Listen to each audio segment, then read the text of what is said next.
Hi, my name is Audrey Melkonian, and today I'm interviewing my friend Sam. Hi there, my name is Simrat. Let's get started. All right, so first I'm going to ask you some questions about just like your cultural and religious background. How has your family's Punjabi and Sikh background shaped your upbringing and sense of identity growing up in the United States?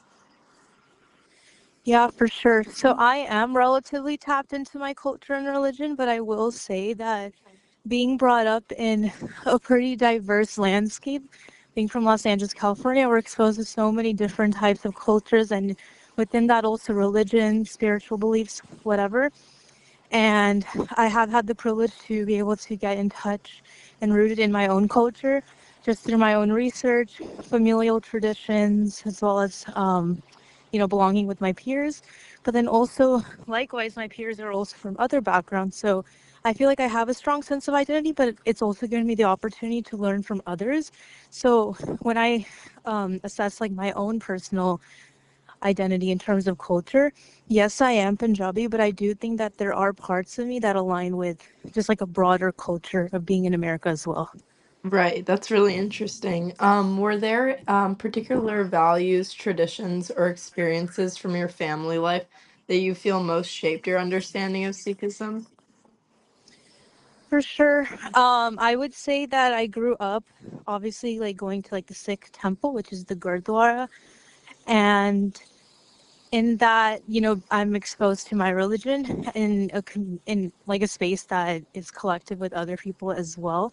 So that's been pretty pivotal in like my own religious and spiritual understanding, but also just being Indian in general and being Indian in the United States, where I'm exposed to like other spiritual beliefs, other religions, and other ethnicities that like South Asians in general have, which are different than just being like Punjabi, if that makes sense. So while yes, like I am in touch with like my Punjabi and Sikh identity, I'm also in touch with, other religions such as like Hinduism or Buddhism. Like I have a collective understanding of that. And I do believe that that has influenced my spiritual path as well. Okay, amazing.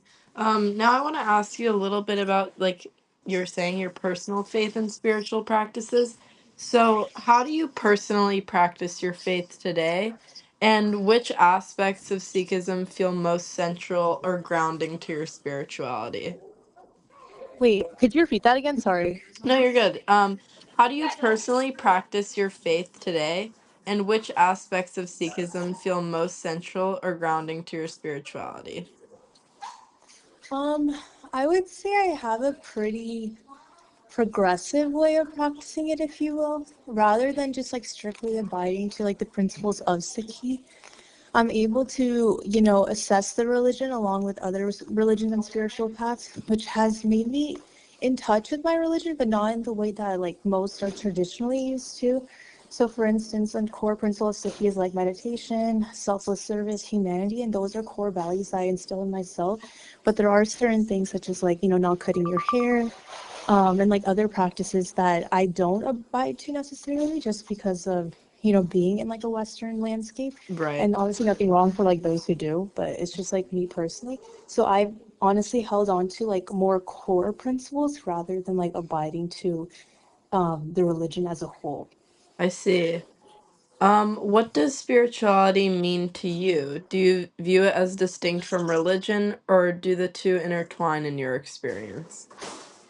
I think it really depends on the religion. For me personally, being Indian, being Sikh, it is part of the dharmic faith. So the other dharmic religions would be like Hinduism, Jainism, Buddhism. Those are like the other main three. But they all four collectively have a spiritual foundation, if you will. And again, like just to like say that like Sikhism, like it is relatively progressive in the sense that it was established to create equality. So for me personally, I do believe that religion and spirituality can intertwine in this specific situation. Obviously, like I'm not like fully educated on like other religions, but like for me personally, it does. However, I wouldn't say I'm particularly religious because I do also see truth in like other religions as well, such as like Hinduism or Buddhism. Like those are, or even just like general spiritual practices. I take a lot of inspiration and practice those as well. Nice. Okay, so how do you engage with practices like yoga or meditation? Do you view them as spiritual, cultural, or more recreational in your life? I believe like yoga, meditation, they are spiritual in nature and then like recreational. After that, just because I personally believe that those activities have really enhanced my own spiritual journey. But I would say like as a result of that, it has, you know, allowed me to like move my body, stretch, work out, if you say. Like the main, I guess like the main reason, which was spiritual grounding. So you'd say that the your primary reason for practicing those things are for spirituality. I was introduced to it by spirituality, yes. Okay. What are your thoughts on how yoga and other South Asian spiritual traditions have been popularized or rebranded in the West?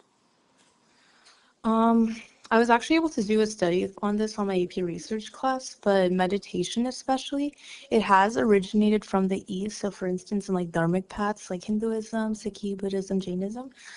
But it has been introduced to the West, if you will say.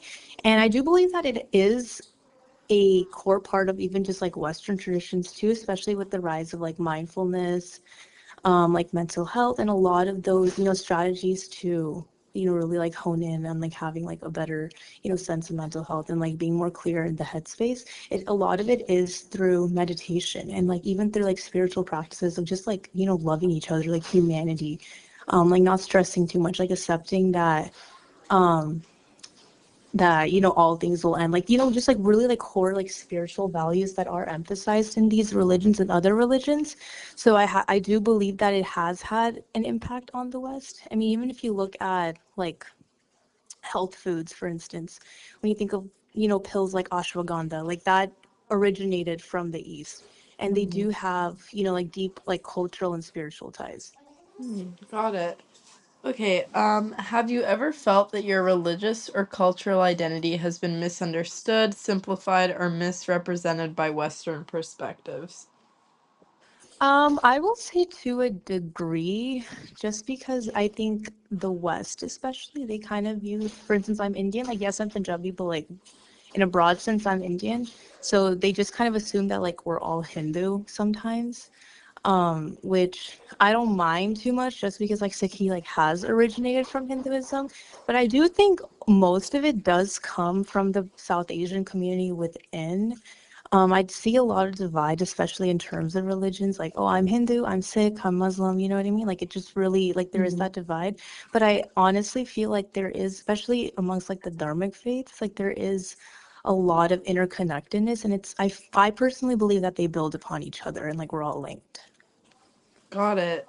Um, when South Asian traditions like yoga or meditation are adapted for Western audiences, what do you think is lost and what, if anything, might be gained?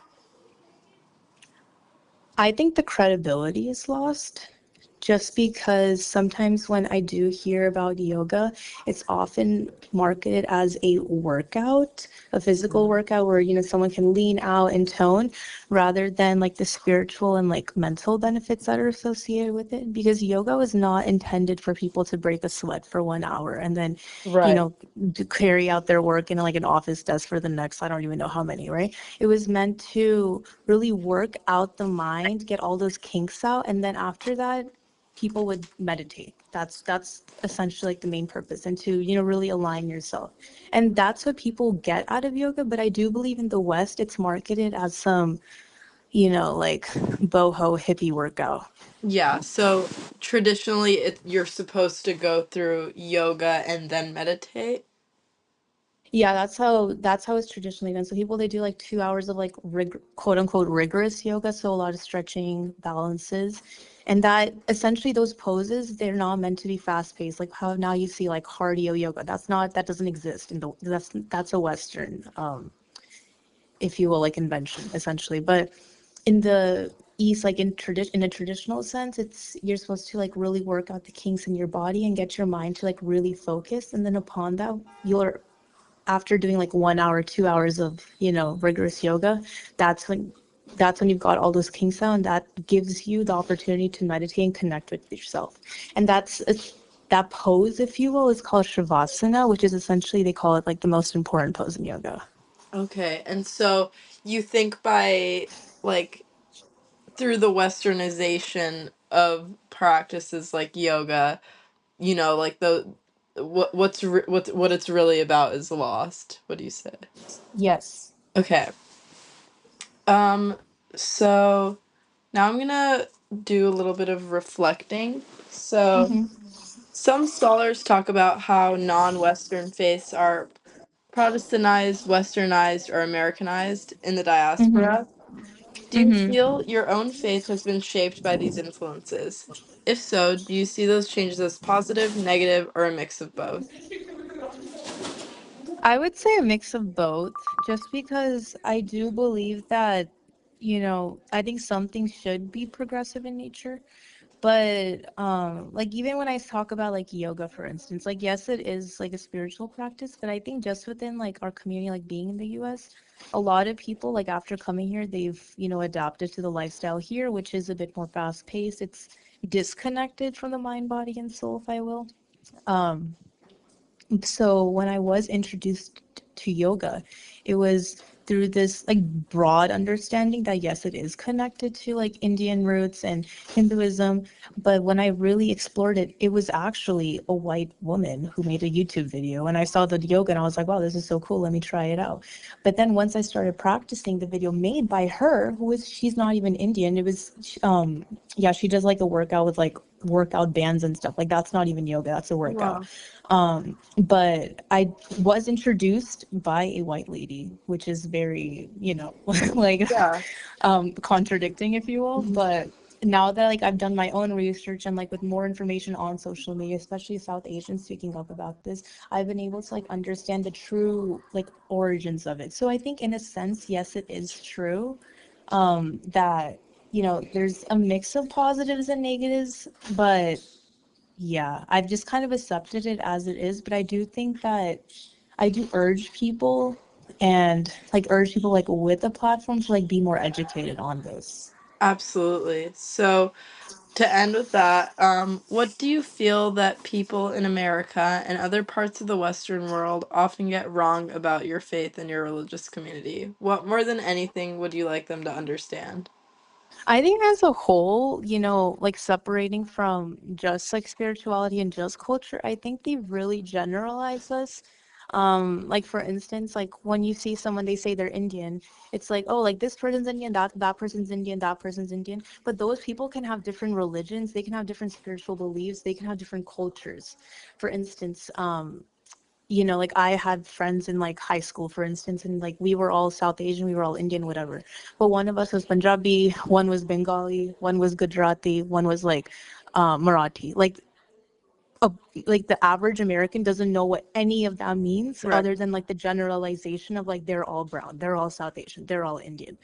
So yeah, I would say that that's kind of what the West gets wrong. But then also just to from like an empathetic sense, I don't expect people to like know everything about India, if that makes, you know what I mean? Because again, like it's just one part of the world. And while I do think that people need to be more educated, or people should be more educated on the land, just because of there's 1 billion people in India, there's like 8 billion people in the world. Like we make up a pretty large population. Like while I do think that having that understanding is important, I also don't blame them for like not knowing the nuances, if that makes sense. Perfect. Well, I think that's all my questions, but thank you so, so, so much for talking with me, and this was really insightful. Yeah, no problem. Thank you.